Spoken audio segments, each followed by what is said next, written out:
करीब 2 दशक बाद अफगानिस्तान की सत्ता पर तालिबान काबिज हो गया है।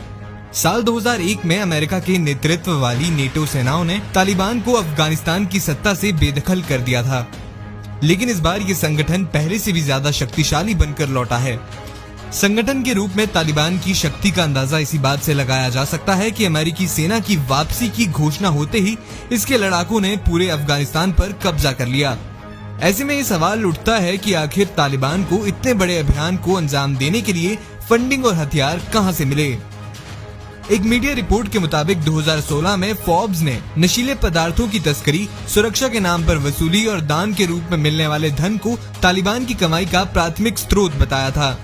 रेडियो फ्री यूरोप या रेडियो लिबर्टी द्वारा हासिल नेटो की गोपनीय रिपोर्ट के अनुसार वित्त वर्ष 2019-20 में तालिबान का वार्षिक बजट 1 बिलियन डॉलर था, यानी 2016 के फोर्ब्स के आंकड़ों की तुलना में उसकी कमाई में सिर्फ 4 वर्षों में ही 400% की वृद्धि देखी गई।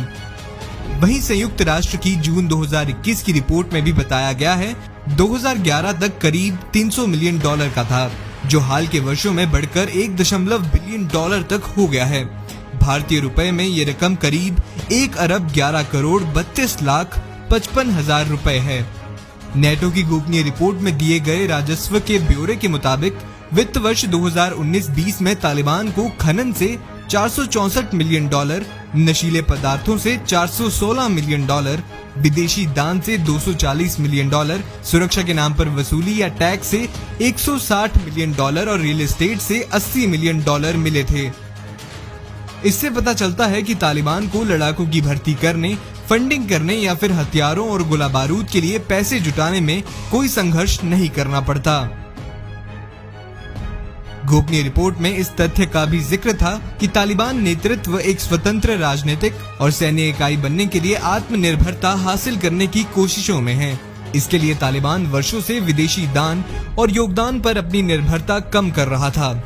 साल 2017-18 में कथित तौर पर इसे विदेशी स्रोतों से अनुमानित 500 मिलियन डॉलर या इसके कुल फंडिंग का लगभग आधा मिला था, लेकिन 2020 तक ये तालिबान की कुल कमाई से लगभग 15% तक कम हो गया।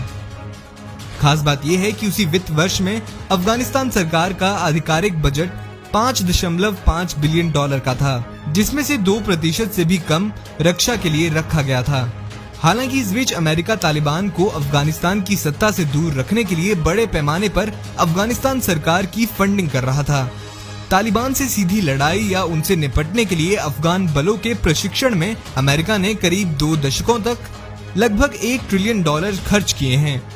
इतना समय और संसाधन खर्च करने के बावजूद आज तालिबान ने अफगानिस्तान को अपने नियंत्रण में ले लिया है। Bureau report, Punjab Kesari TV. हमसे जुड़े रहने के लिए हमारे YouTube चैनल को सब्सक्राइब करें और नई वीडियो की नोटिफिकेशन के लिए बेल आइकॉन को दबाएं। अगर आप ये वीडियो Facebook पर देख रहे हैं तो लाइक जरूर करें और ज्यादा से ज्यादा शेयर करें। धन्यवाद।